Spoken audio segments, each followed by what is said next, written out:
Hey, what's ready? Welcome back to News Dose, and I think one of the more intriguing stories in gaming right now is the mystique around Xbox's future. I mean, here recently, they completely shook up the company with new leadership, and that's kind of the thing because Ashish Sharma really came out of nowhere. I mean, after years of Phil Spencer, a gamer first, a very beloved figure among gamers, now they have a new CEO with no experience in gaming at all. So gamers don't know who she is or what she's about, but it kind of feels like she is turning the tide among Xbox fans. There does seem to be a renewed hope among the fan base, and today's news, I think, is one of the reasons why. So stick around and we're going to talk all about her latest idea and why fans are hyping it up. Now, we also have a PlayStation story to talk about because things are not sounding great for their most expensive studio, and this is also not a very good sign for PlayStation's leadership. First, though, I do want to thank my supporters on Patreon and on YouTube memberships.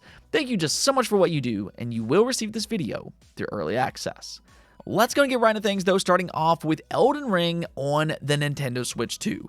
I mean, this was one of their premier third-party reveals early on because it really is an amazing game. Honestly, it very well might possibly be my favorite game this generation. Now, despite my adoration for it, though, this news will stand out for all of the wrong reasons. I say that because pre-orders just went up, which revealed its $80 price tag. Now, to be completely fair, this edition will come with its expansion and, in their words, tailored new content, but even still, this is absolutely ridiculous for a game that first launched back in 2022. I mean, it's been 4 years, and this game has gone on discount countless different times. I mean, you can actually see on Steam database that its lowest price has been $35, and just a few months ago, they were selling it for $39. I also know that the physical edition has actually gone lower than that in the past as well. So again, I do understand that this is a great game, but it's still 4 years old, and it shouldn't be $80, especially with it being a game keycard. I just feel like that's completely unreasonable for a game that's been available everywhere else for a very, very long time. Now, with that said, though, I do have some good news for Switch 2 owners because we got an update for Professor Layton and the New World of Steam. As a part of the Level 5 showcase, they revealed some new footage and gameplay for Professor Layton, and it really looks incredible. I mean, it has that ever-charming art style that Level 5 is just so well known for, and the puzzles are as varied as ever, if not even more so than past entries. In fact, they mentioned that it will have the biggest collection of puzzles for the entire series. So it sounds like we're going to get a lot of content with this one, and here's the thing.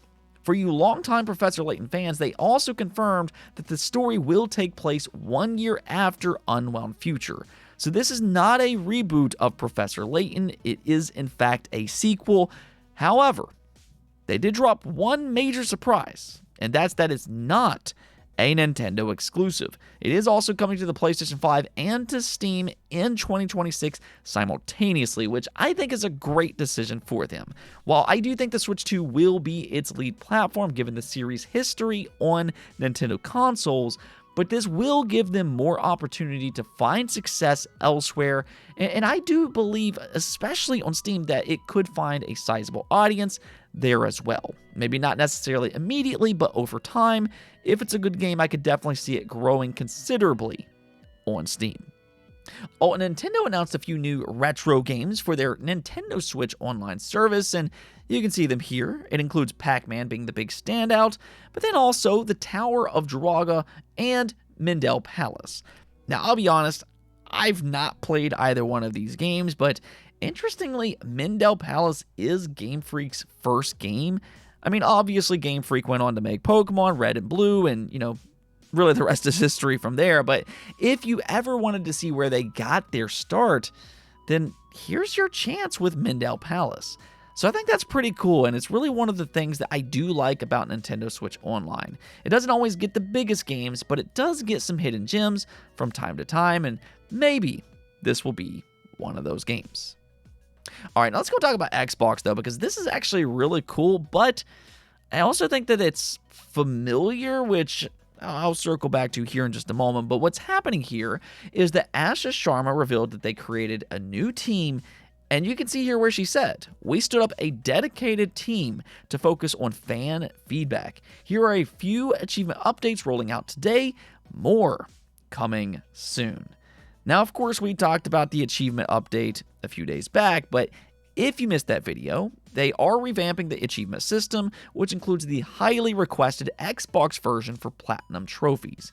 I mean, fans have been begging for that feature for well over a decade, and it's now finally happening, which is absolutely fantastic to see. But according to Asha Sharma, she is seemingly teasing that that's just a small part of what they're listening to. According to what she said, they apparently have a new internal team who are listening to fan feedback. That way they can roll out more things that fans want in the future. And on the surface, this sounds like great news, which I think that it is. I mean, I think especially given everything that's happened these past few years, it is nice to see that Asha Sharma seemingly wants to put console players as more of a priority from this point forward. But I do want to point something out that not a lot of people are talking about, and that's that this is not the first time that we have seen Xbox use a strategy like this. And I say that because if you were around during the Xbox One era when Phil Spencer first took over as the head of Xbox, then you might know they actually did a very similar thing. Early on, Phil Spencer used Twitter a lot to communicate with fans, and he established relationships with some of the more hardcore Xbox fans and more or less tried to establish excitement among the Xbox fan base by talking about future plans and how gamers would come first. And in fact, they actually created a website for fans to submit ideas and suggestions for Xbox to do. And that might sound similar because that almost sounds exactly what they're doing with Asha Sharma. They're now sending out Xbox gear to some of the more hardcore fans to rally behind them, where they've been sending out all this Project Helix stuff to them. And once again, they're highlighting player feedback, almost in a way to say, hey, we're listening because we are your friend and we're going to do better. And I think that's kind of a trap that a lot of console players fall into. The fact is that none of these companies are your friend. PlayStation is not your friend, Nintendo is not your friend, and neither is Xbox. The only thing that these companies care about, the only thing that they truly care about is your money. And you should always remember that. However, that's not to say that this new internal team of hers won't have an impact. At the end of the day, and I don't think there's any other way to slice this, this is still good news, and it could lead to a lot of great things for Xbox fans. In fact, I'll even say, I think Phil Spencer, when he first took over as head of Xbox, again, he had a very similar strategy, but I think that it paid off in his early years. He honestly had a very tough job taking over Xbox because of how bad the launch for the Xbox One was. But I think he ultimately salvaged that generation, and overall, he did a good job with the brand and kind of rejuvenating it.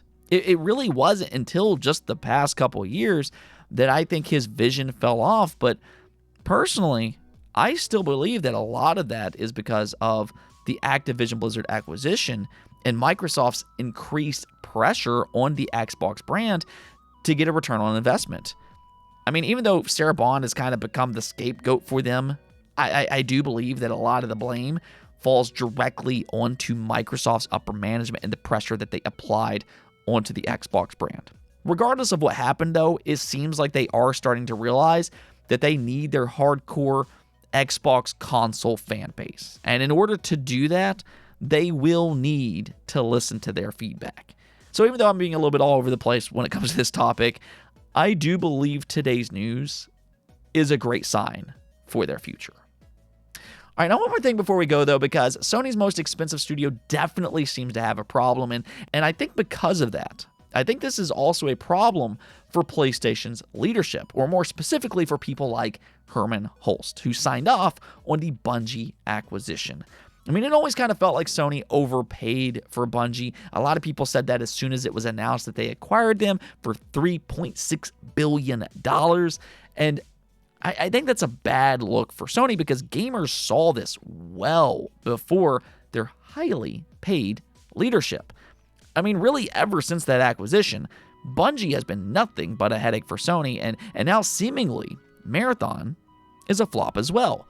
Now, reportedly, Marathon has a budget of more than $250 million, which, if true, this is a very bad sign for them. And the reason I say that is because if expectations were already insanely high given how much Sony paid to acquire Bungie, well, this game alone and its $250 million budget just increased those expectations that much more. It basically means that they will need to sell several million copies to succeed, and the most recent report was that it's sitting right around 1.2 million units sold.